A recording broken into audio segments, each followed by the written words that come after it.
I'm Marty Stauffer. Jackson, Wyoming is a thriving community nestled at the foot of the Grand Tetons. It's also home to the largest concentration of elk in North America. The name elk actually belongs to the European animal which we call moose.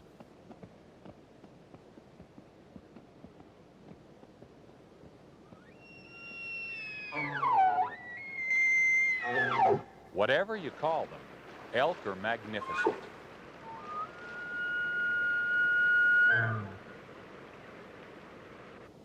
And so is Jackson Hole. As a result, the human population here has continued to grow. Much of the land which was once elk wintering range has been converted to ranches and housing developments. Today, humans are trying to strike a balance with the wild herds.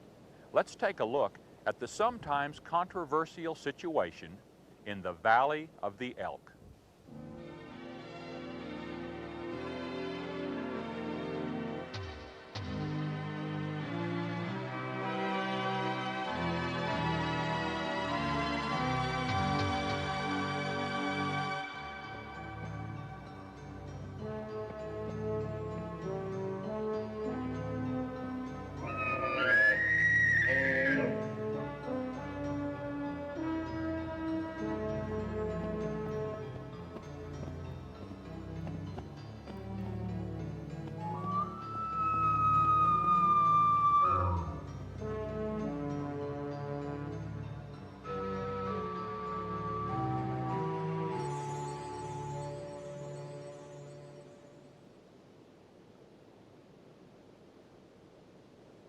The haunting call of bugling elk once rang across North America.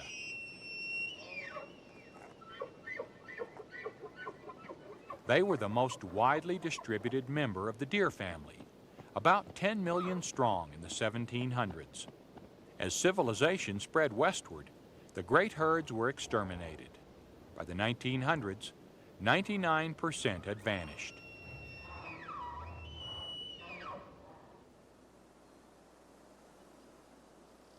Fortunately, some herds which lived in rugged mountains survived. When laws were passed to protect them and their habitat, they prospered once again. Today, elk roam the high country of most of our western states.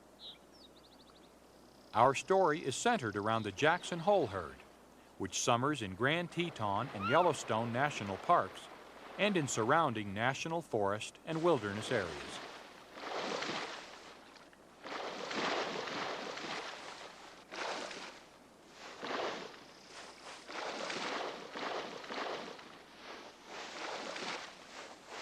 Cool water may feel good on a hot afternoon, but wallowing is also an important part of mating behavior.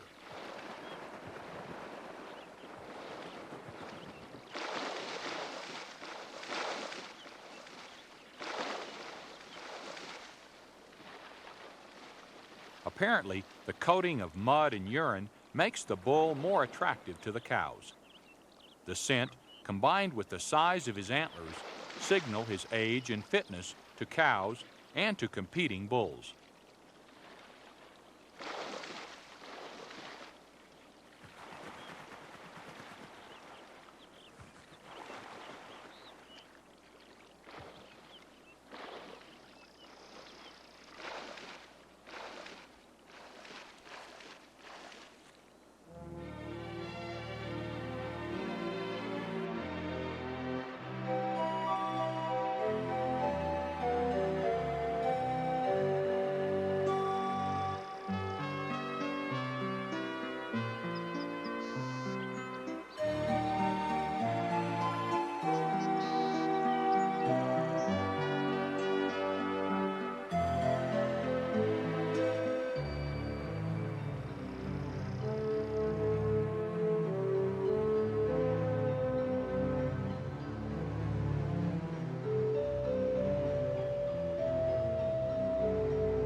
As autumn days grow shorter and colder, the rut gathers speed. The largest, healthiest bulls are usually the most successful at gathering females into harems.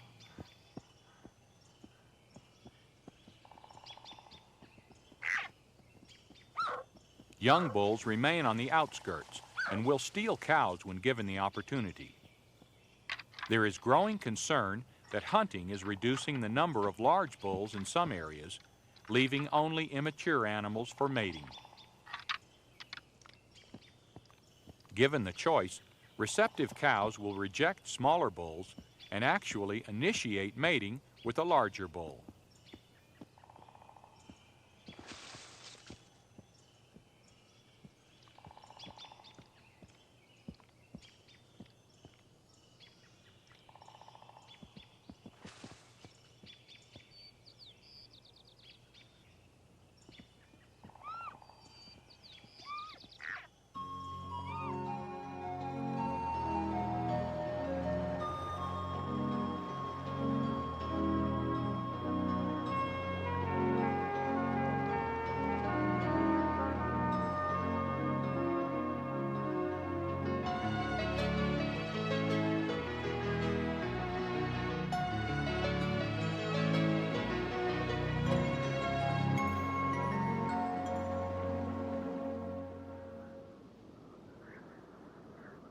When snow becomes deep in the high country, most of the elk begin their annual migration to the National Elk Refuge.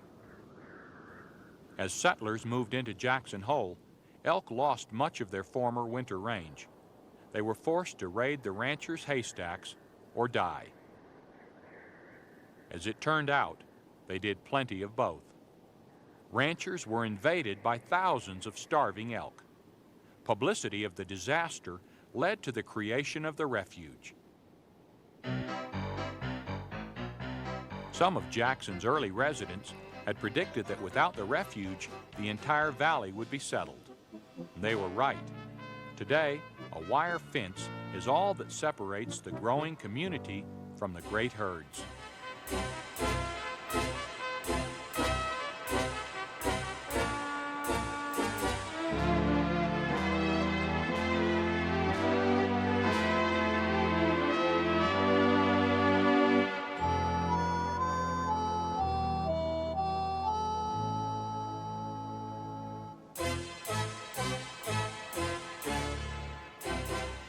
By the time snow blankets the valley floor, part of the herd has already reached the refuge. Some elk travel more than 100 miles, crossing mountain passes and icy rivers, following almost exactly the same path from year to year.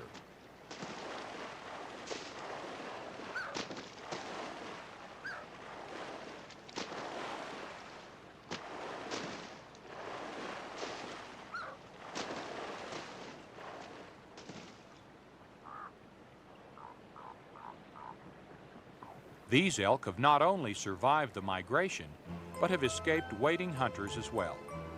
Elk quickly learn which areas are open to hunting and which areas are not.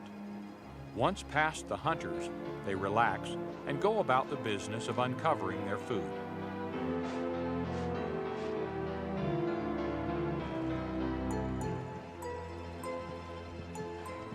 Those still migrating face a less certain future.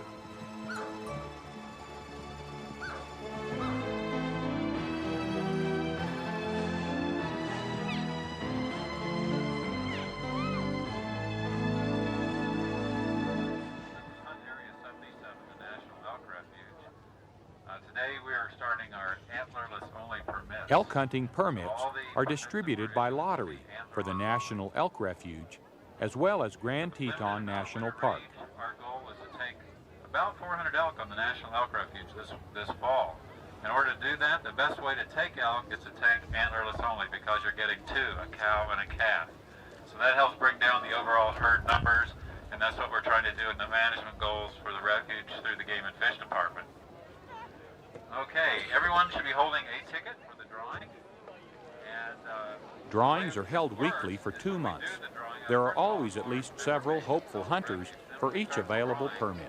As we call it the numbers, you come up Over the here course of the and season, choose which as many as 2,000 permits are issued. First served basis. 7, 6, 7. 7, 6, 7.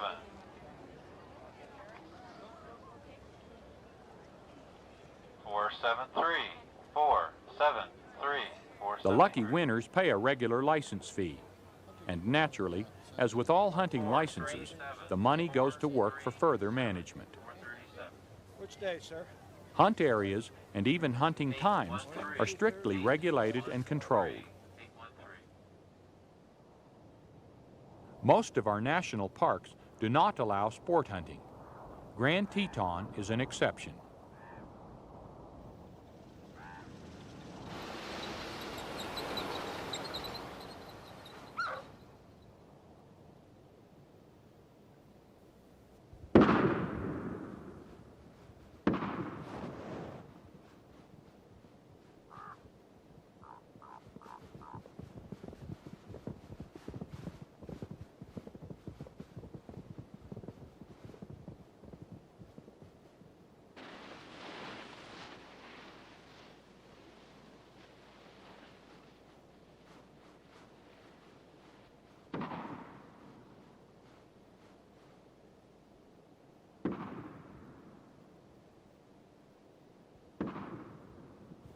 Controversy has surrounded the hunt since it was authorized in 1950.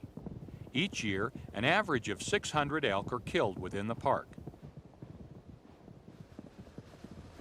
The hunters are licensed by the state of Wyoming and deputized as rangers by the Secretary of Interior.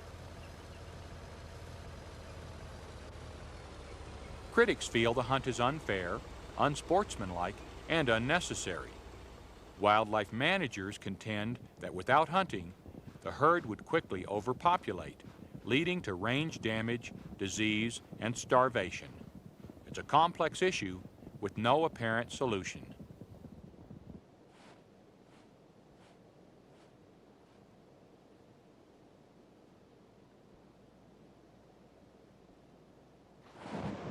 For most hunters, the motivation is food. An adult elk will fill a freezer with up to 400 pounds of meat. That's more than enough for the hungriest family.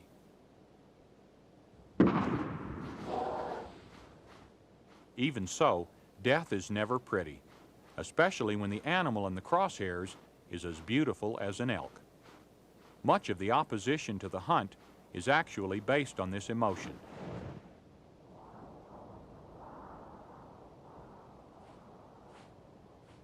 But unless we buy back the entire valley from ranchers and homeowners and then reintroduce packs of wolves, the hunt must continue.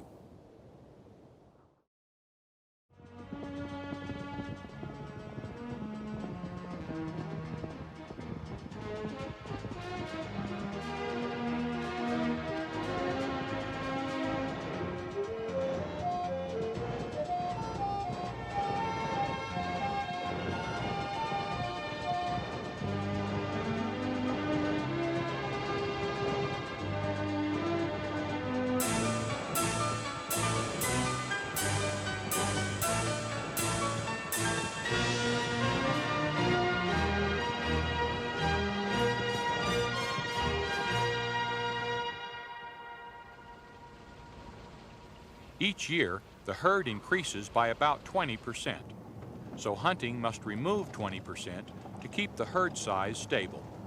However, the elk seldom cooperate. They are learning to bypass the hunt areas and to migrate primarily at night.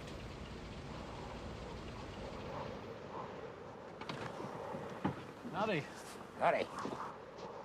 You got your license and your refuge permit? All right, thank you. Thank you. Here's your... You can just keep this with you when you're transporting it. You don't have The National Elk Refuge has a goal of 7,500 wintering elk, but they have been unable to reduce the herd to this level for several years. Ironically, some individuals must be killed to benefit the herd.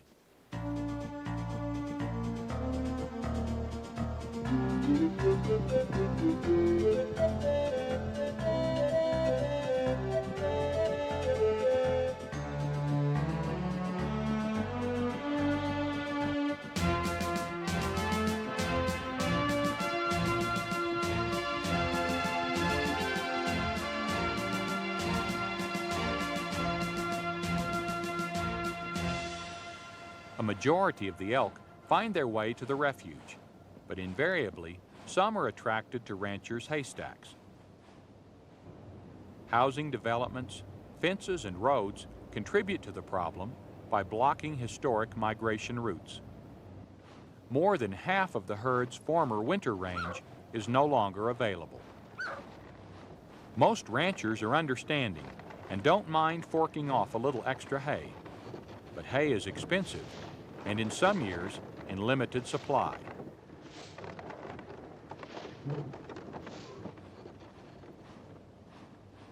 In addition, the threat of disease transmission worries both ranchers and wildlife biologists. Many of the elk carry brucellosis, which can kill unborn elk and cattle. Whether or not the disease can be passed between the two is uncertain, but the possibility is cause for concern.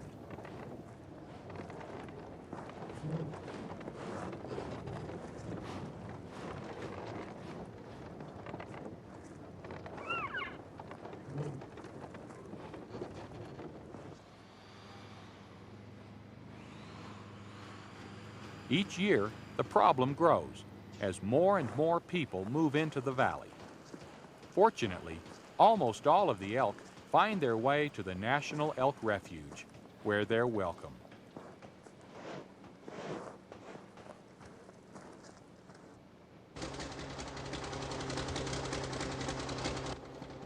In early winter, the elk graze on grasses in the nearly 25,000-acre refuge. However, when this food becomes buried beneath the snow, their diet is supplemented with compressed alfalfa pellets. Each elk receives about 8 pounds of pellets per day. It costs $50 to feed a single elk through the winter. That's nearly $500,000 for the entire herd. Even feeding the elk is not without controversy. Opponents claim it's unnatural to concentrate elk on the feed lines. Cows and calves often become separated, and any disease spreads quickly. Yet, the alternative to supplemental feeding is increased movement of elk onto ranch lands where they're not welcome, and finally, mass starvation. And so we have another complex problem with no apparent solution.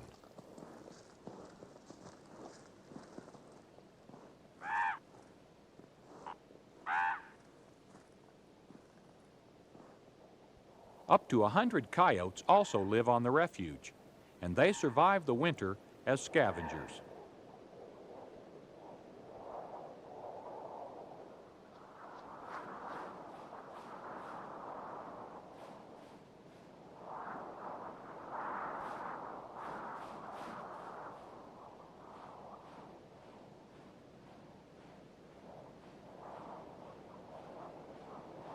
Coyotes rarely hunt healthy elk.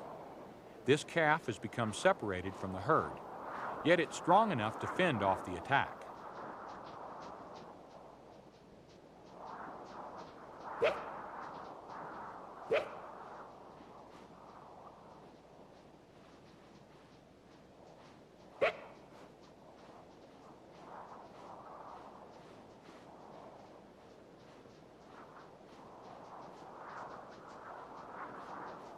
The coyotes must wait for the calf to grow weaker. Though their meal may be several days away, they will not risk injury from the sharp hooves.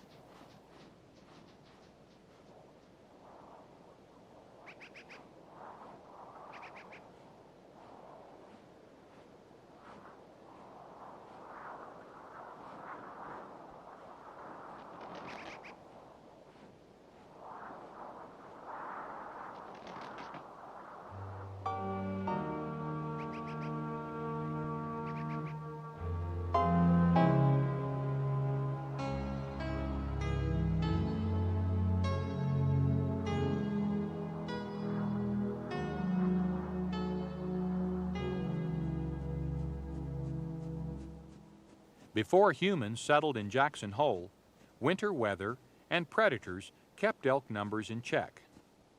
The current feeding program has eliminated large-scale die-offs, and predators such as wolves and mountain lions have been virtually exterminated. Humans have tried and failed to eradicate coyotes, but they're a relatively ineffective predator of elk. The result is an elk herd which continues to increase each year.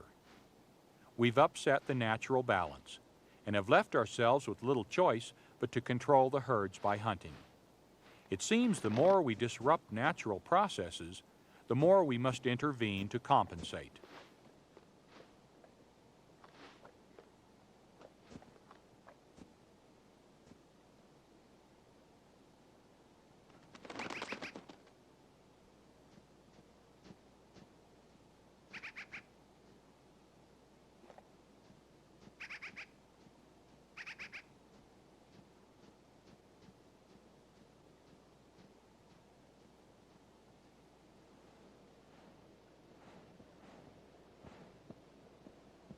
The elk on the refuge have little to fear from either predators or starvation.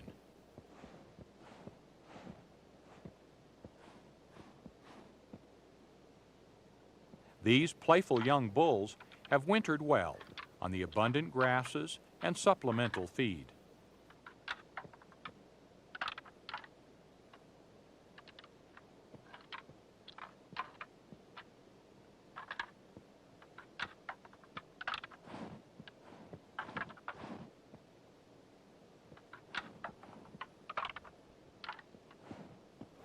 By March, the days become warmer and longer. The increasing day length triggers hormonal changes in the bulls, causing them to shed their antlers. Within a few weeks, they will all have lost their headgear. Their new set will take about 4 months to grow. Each year, after the elk return to their summer range, the local Boy Scouts collect about 6,000 pounds of the shed antlers.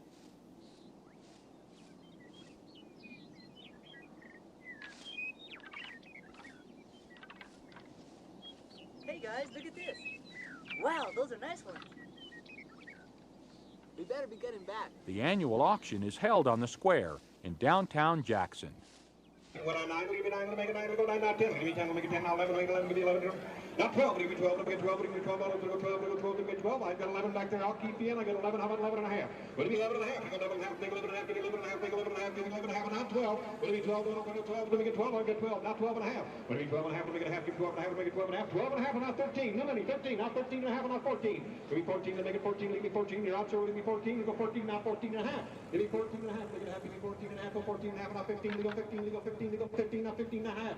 Give me 15 and a half, I get 15 over here, need 15 and a half, make it half, give me 15 and a half, one time 15 and a half, 15 and a half, sold for $15. The man's number is, what's your number, sir? Number 1515. The average price paid for antlers is about $14 per pound. So each year, the Scouts earn more than $50,000. They would certainly be the richest troop in the nation if they kept all of the proceeds. But they donate 80% back to the refuge to purchase feed for the elk. Many of the antlers are purchased by Koreans who use them for various medicines, including aphrodisiacs or love potions. Craftsmen buy the rest to make into belt buckles, jewelry, and furniture. It's a unique arrangement which benefits the Scouts, the community, and the elk feeding program.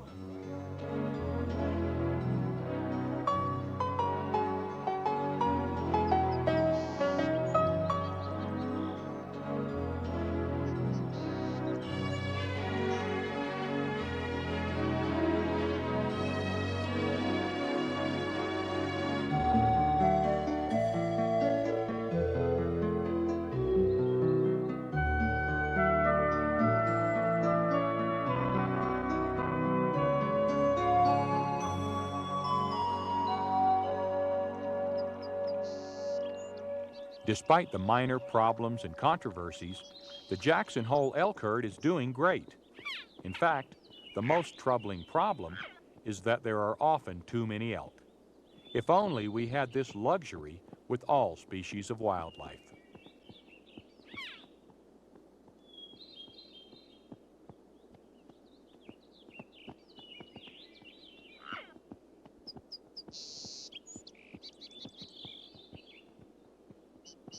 Since we have eliminated most of their predators and altered their range, we have little choice but to manage the growing herds.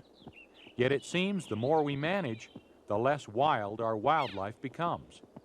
We should strive to keep our intrusions to a minimum and let natural processes rule their lives. Humans and elk in Jackson Hole are becoming increasingly dependent on one another.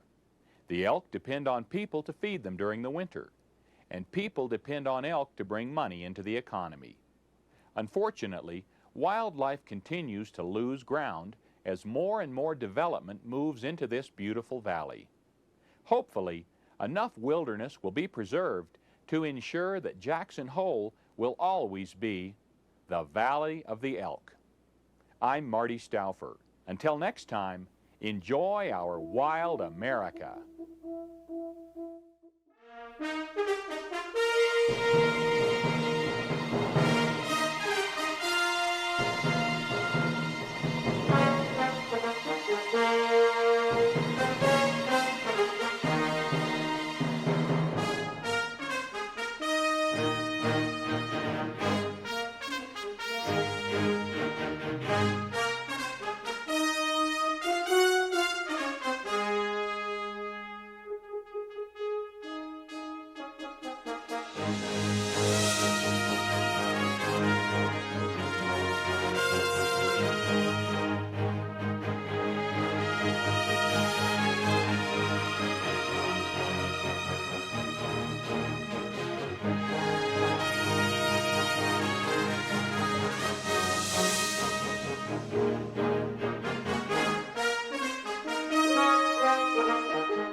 I'm Marty Stauffer.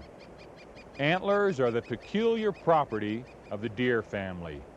No other creature in the world has this special kind of structure on its head. Worn by the males and females of some species, the most amazing thing about antlers is they fall off.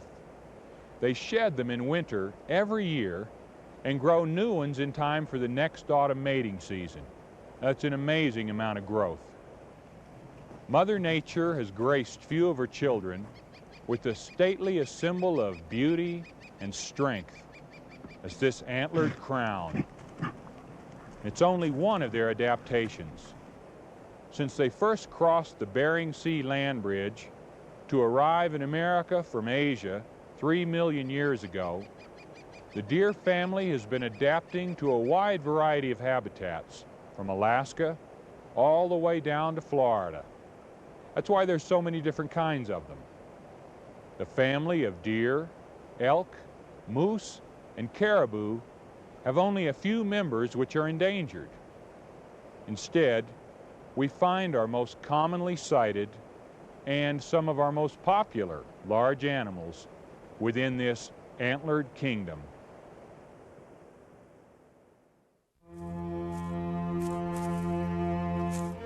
Commonly sighted, but uncommonly elegant, the deer are truly a royal family. The caribou, antlers fit for a king.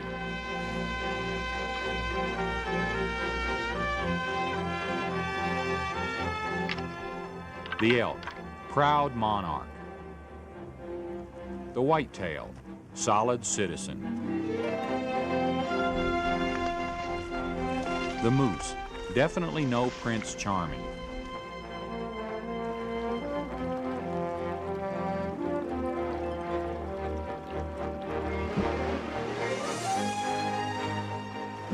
But what is this fawn? Bambi, garden pest, or venison?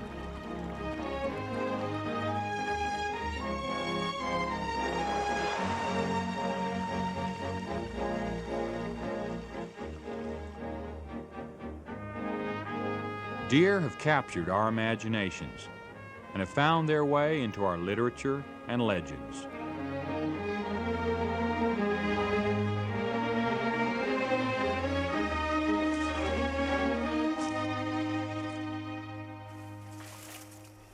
The tiny key deer qualifies as a living legend.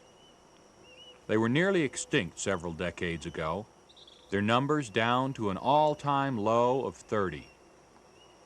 A sanctuary was established, and today 300, maybe even more, roam the Florida Keys.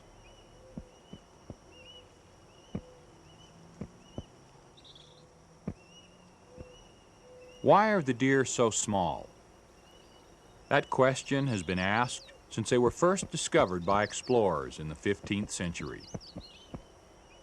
Nature's had the answer all along.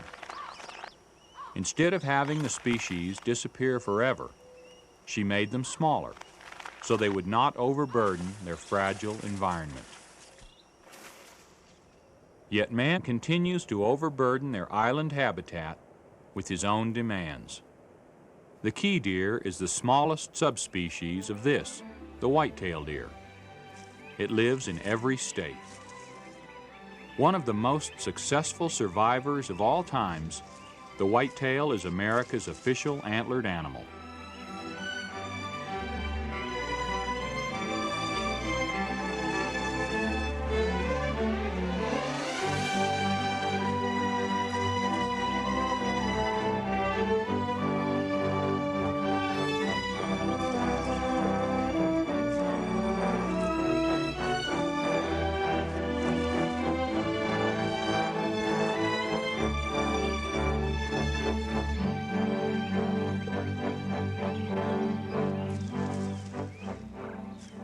This species is the most adaptable, most numerous, most widely distributed, and most important large mammal on the continent.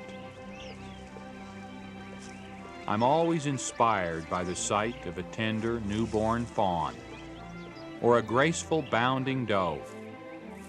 Her white tail, at once a namesake, warning signal, and wild flag of freedom. The black-tailed deer inhabits coastal areas from California to Alaska. It's related to the mule deer.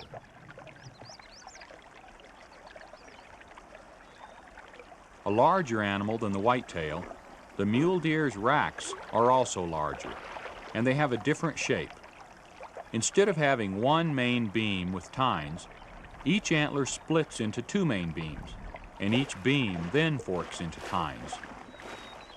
The number of points do not indicate the animal's age.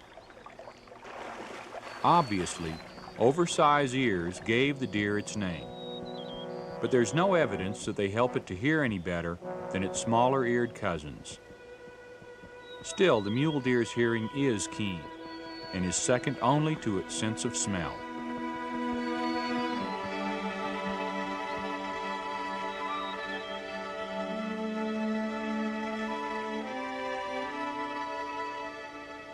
For one of the most preyed upon animals, sharp senses are vital. The deer prefer open areas with some cover nearby. Far from the fringes of civilization, these Rocky Mountain foothills are also home for one of North America's largest predators, the mountain lion, or cougar.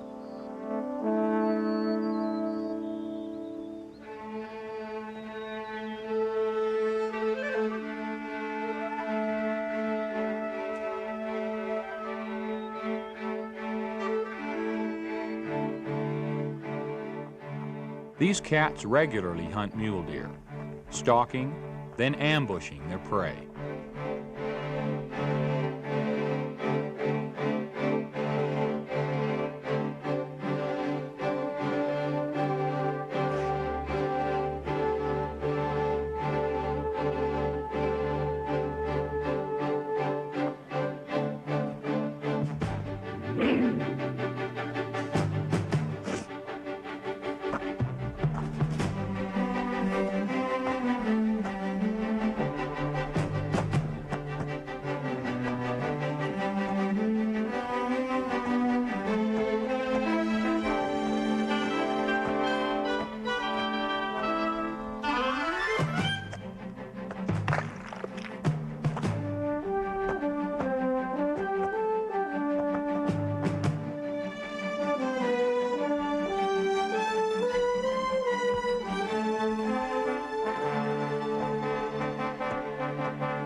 Perhaps his companion was young and inexperienced.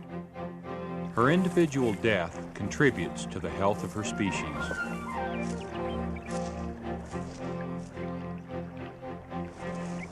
The unsound and unwary animals are taken, leaving the fit and alert to carry on.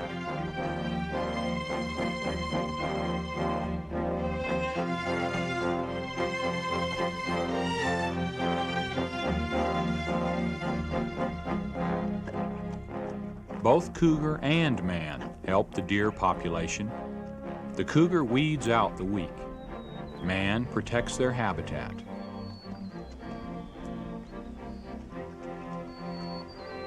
The mule deer is important prey for the wild and the civilized predator alike.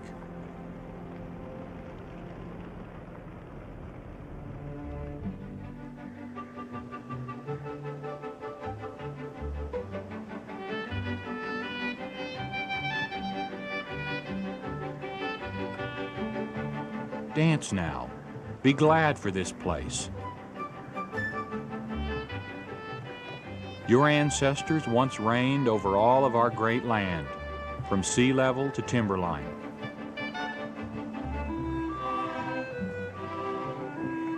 These mountains are your retreat. This glorious refuge, Yellowstone National Park, where you can live free forever.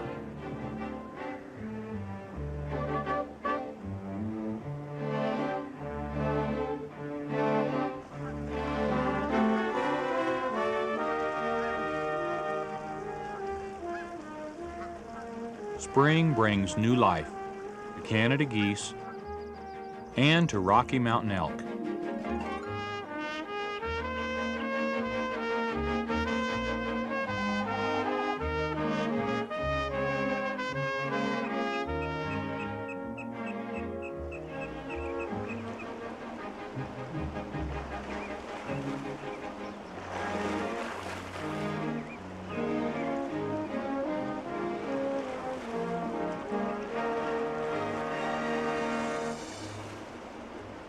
Food is plentiful in the summer highlands, and for several hours each day, the bull grazes, his growing antlers now covered in velvet.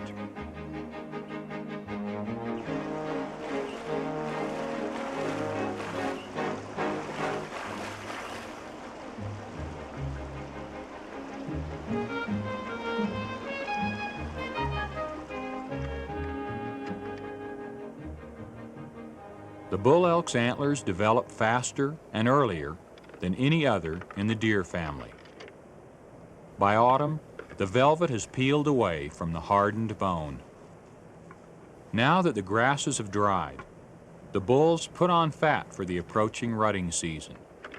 Then they will spend all their time fighting and mating, and have little time left over for the business of eating.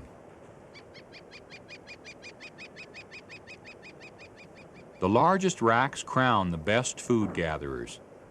These are bulls that have eaten what is required for survival, and then some.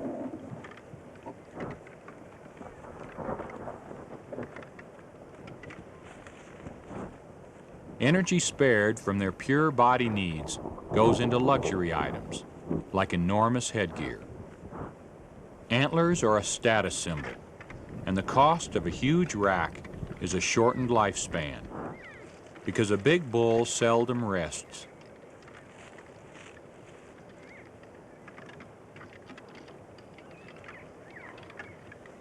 He is constantly fighting and breeding, maintaining his superior position within the female harem and the male hierarchy.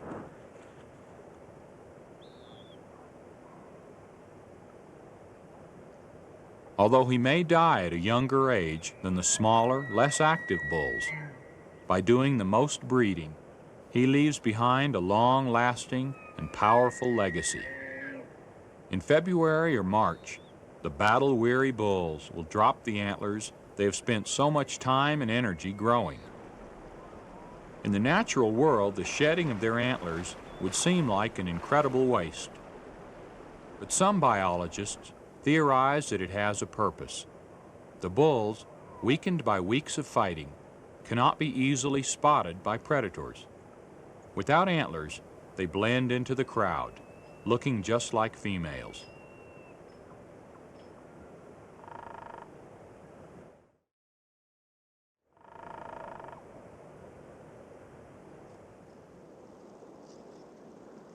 The smaller, paler Tule elk exist entirely within several refuge areas in central California.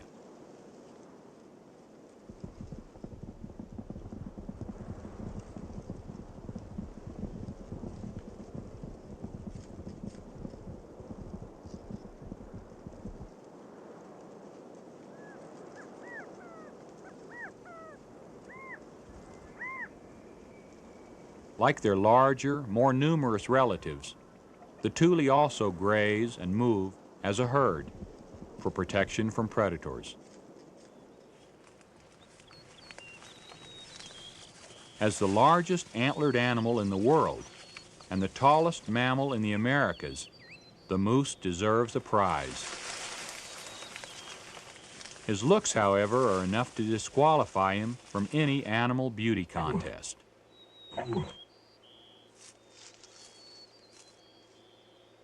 Is there a reason for his homely face?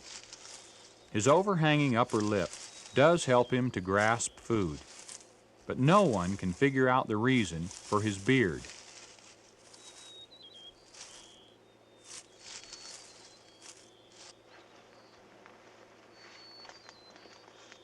At 5 years, a bull's massive, palmated antlers are fully grown.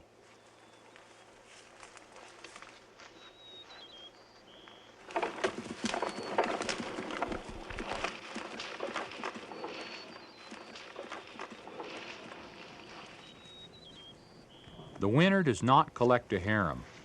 Instead, he mates with one female at a time. Then he leaves her and goes on to find another and another.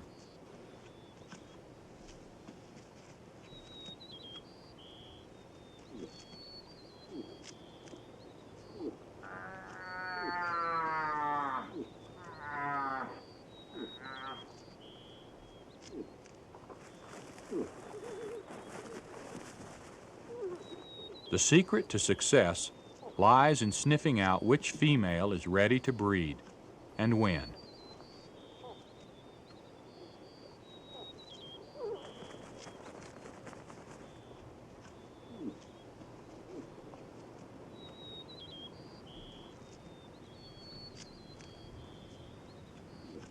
Twins are the rule for older cows. Like father, like son and daughter. The bull's offspring are large and healthy.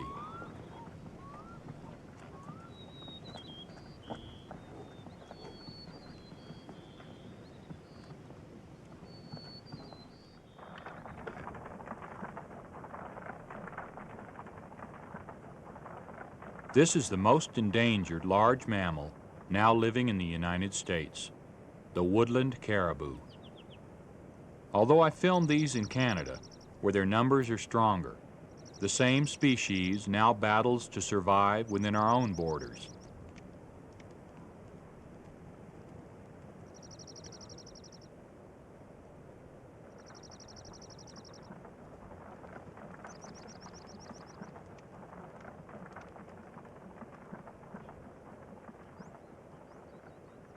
Only about a dozen remain in Idaho. That number is inexcusable and sad, especially since they once inhabited all the northern states: Washington, Idaho, Montana, Minnesota, Michigan, Vermont, New Hampshire, and Maine.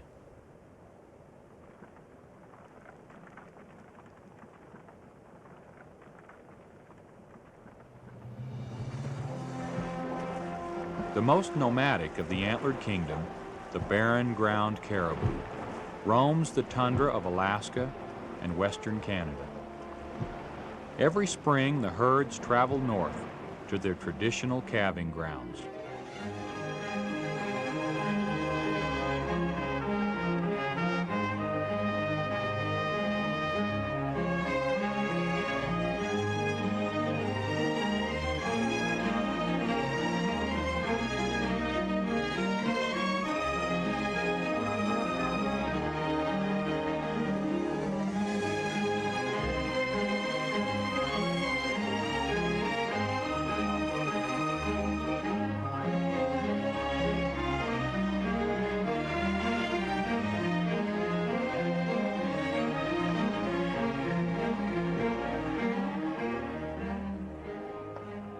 hardship is as old as this ancient tundra and as young as this newborn calf.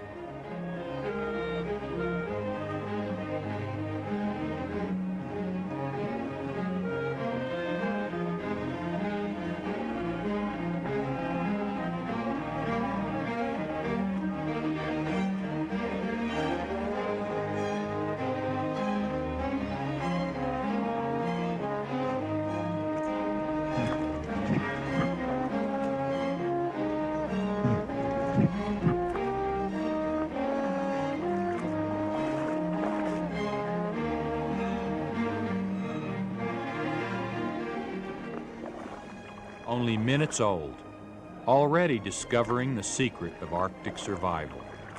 Fight to live. But living is more than fighting. It's also loving. A strong bond links mother and young.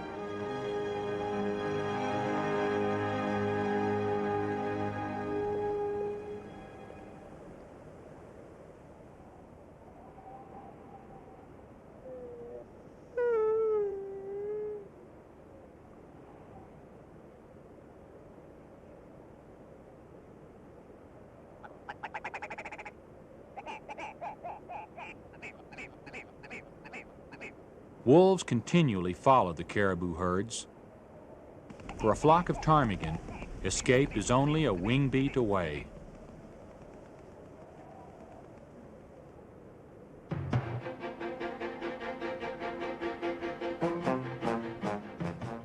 A careless mother strays too far. A wolf finds her unprotected calf. She has only seconds to save its life.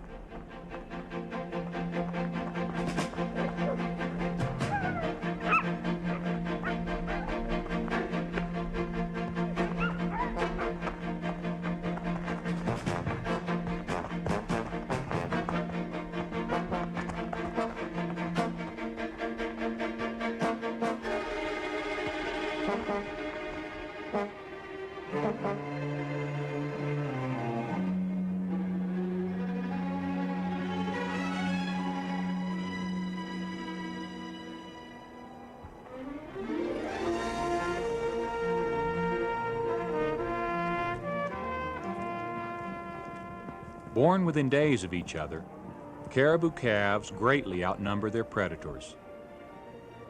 Even so, there are always unlucky ones, and a mother's dance to lure enemies away becomes a dance of death.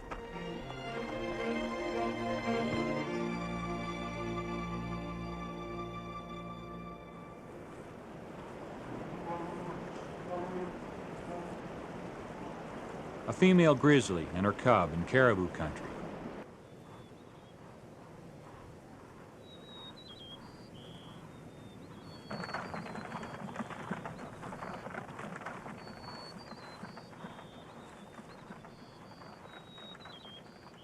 Omnivorous and opportunistic, grizzlies would not hesitate to attack and kill a weak or wounded caribou.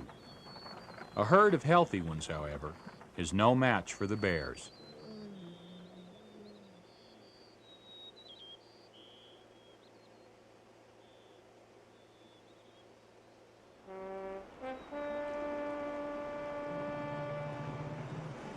The caribou move on, as they always have and always will, forever searching for food in this land of long winters.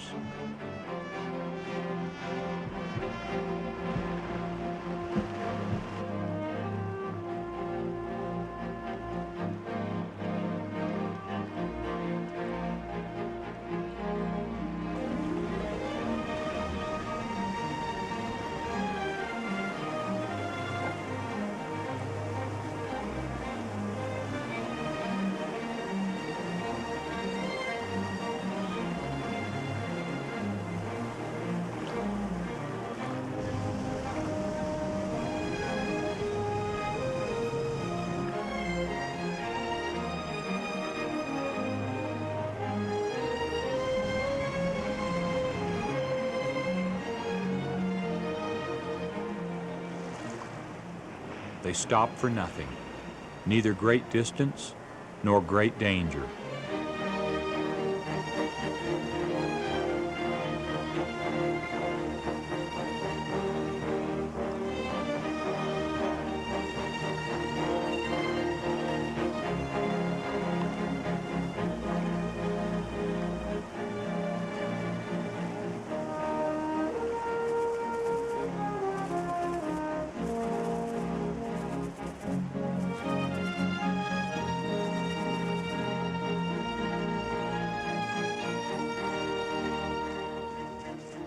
The journey of 600 miles ends for a while, but the caribou continue their enduring tradition. Antlers gleaming, the great bulls lower their magnificent crowns and begin their spectacular battles once more.